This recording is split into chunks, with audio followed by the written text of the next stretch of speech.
तो 11 दिन से उत्तरकाशी के टनल में रेस्क्यू ऑपरेशन चला रही टीम को कामयाबी मिलने लगी है। पहले 6 इंच के पाइप से मजदूरों तक खाना पहुंचा, उसके बाद मजदूरों का वीडियो आया तो उनके सुरक्षित बाहर आने की उम्मीद भी पुख्ता हो गई। अब इस ऑपरेशन में और तेजी आने वाली है क्योंकि टनल में पहुंच गया है DRDO का दक्ष, जो बहुत जल्द मजदूरों तक पहुंचेगा। कौन है दक्ष और क्या है काम, ये जानने के लिए रिपोर्ट देखिए।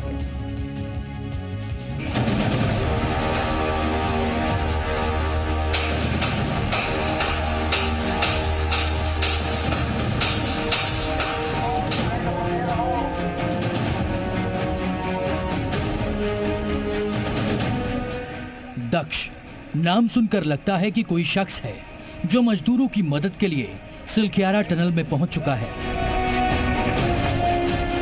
लेकिन ये कोई इंसान नहीं बल्कि रिमोटली ऑपरेटेड व्हीकल है, यानी एक रोबोट है जिसे DRDO ने बनाया है।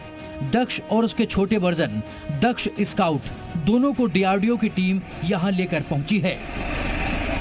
इन्हें कुछ यूं डिजाइन किया गया है कि ये मोटराइज पेन टिल्ड प्लेटफॉर्म पर काम कर सकेंगे, मतलब ये दोनों आड़ी तिरछी और उबड़ खाबड़ जगहों पर भी चल सकते हैं। दरअसल सेना इसका इस्तेमाल करती है एंटी टेरर ऑपरेशंस में। IED जैसे विस्फोटक को भांपकर ये इसको निष्क्रिय करने की क्षमता रखते हैं। ये रिमोटली ऑपरेटेड व्हीकल है और इनकी खासियत ये है कि इनमें लगे पहियों की वजह से ये हर टेरेन में चल सकते हैं। इनमें कैमरा और सेंसर्स लगे होते हैं। दक्ष आकार में थोड़ा बड़ा होता है, जबकि दक्ष स्काउट इसका छोटा वर्जन माना जाता है। रेस्क्यू ऑपरेशन में जुटी टीम को 2 दिन में 2 कामयाबी मिली है। 9वें दिन 6 इंच का पाइप टनल के अंदर पहुंचा, जिसके जरिए मजदूरों तक खाना पहुंचा और जरूरी सामान भी। जबकि 10वें दिन बड़ी खुशखबरी आई, टीम ने पाइप के जरिए कैमरा भेजा और मजदूरों से बात की। अब टीम का फोकस है जल्द से जल्द मजदूरों का रेस्क्यू, जिसमें DRDO का रोबोट दक्ष काफी मददगार साबित होगा। दक्ष की खूबियों की बात करें तो ये ROV सीढ़ियों पर चढ़ सकता है, लगातार 3 घंटे काम कर सकता है, 100 से 500 मीटर के दायरे से ऑपरेट हो सकता है, 2.5 मीटर दूर से 20 किलो की चीज को उठा सकता है, जबकि 4 मीटर की दूरी से 9 किलो वजन की वस्तु को उठा सकता है। इसमें camera, master control station, shotgun, IED handling tool भी है। DRDO की टीम इन दोनों रोबोट्स का इस्तेमाल यहाँ पर कर रही है, जिनको सुरंग के अंदर भेजा गया है और जिनकी इमेजिंग रिप्रेजेंटेशन को एनालाइज करके यहाँ पर आगे रेस्क्यू ऑपरेशन को बढ़ाया जा सकता है और ये काफी मददगार साबित होगा। इस रोबोट से बचाव राहत कार्य में लगी एजेंसियों को सुरंग में जोखिम भरे रास्तों का पता चल सकता है।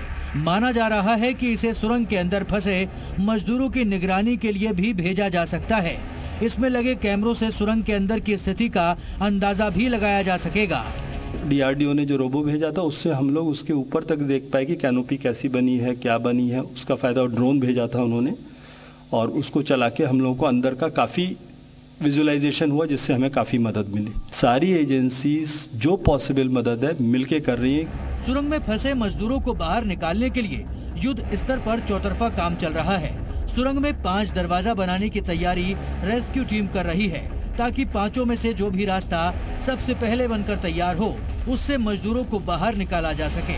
अंतर्राष्ट्रीय सुरंग विशेषज्ञ अर्नोल्ड डिस्क की निगरानी में उत्तरकाशी में मिशन जिंदगी पर काम चल रहा है। The project coming from the top of the mountain, I'm about to walk up the mountain and have a look, see how that's going. We've got the project at the back of the mountain. I'll be going over there to check on that. Plus we've got another project at the side.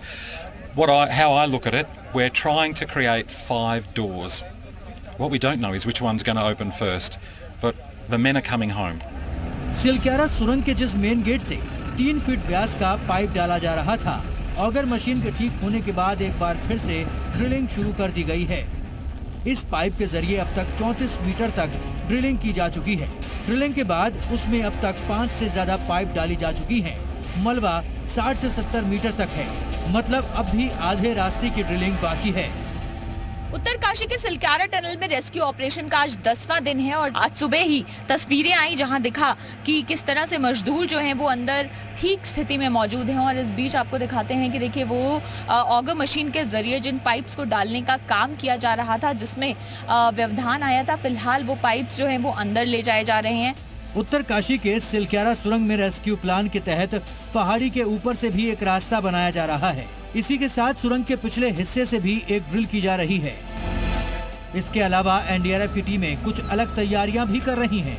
ताकि जरूरत पड़ने पर वो रेंग कर सुरंग के अंदर जा सके। एनडीआरएफ की 2 टीम्स वहां पर हैं, वो लगातार रिहर्सल में लगी हैं हर कंटिजेंसी के लिए, हर स्थिति के लिए। अगर किसी हालत में उनको क्रॉल करके अंदर जाना पड़ा और टेक्निकल एक्सपर्ट्स को मदद देनी पड़ी या अंदर से फंसे मजदूरों को लाने के लिए उनको, क्योंकि वो शायद कमजोर हो चुके हों, उनको निकालने में मदद देनी पड़ी, ये सब कंटिजेंसीज जो है ये एनडीआरएफ इसको रिहर्स वहां पर कर रही है। रेस्क्यू टीम जिस स्पीड से काम कर रही है उससे उम्मीद लग रही है कि अगले 2 दिन में एक और अच्छी खबर मिल सकती है। देश से लेकर दुनिया भर के सुरंग विशेषज्ञ उत्तरकाशी में डटे हुए हैं। सभी का लक्ष्य है मजदूरों को सुरक्षित तरीके से बाहर निकालना। ऐसे में एक्सपर्ट अब किसी भी तरह की लापरवाही नहीं करना चाहते हैं, इसलिए रेस्क्यू ऑपरेशन पूरा होने में अभी कुछ समय और लगने की उम्मीद है। अंजलि सिंह के साथ रामानुज, जी मीडिया, उत्तरकाशी।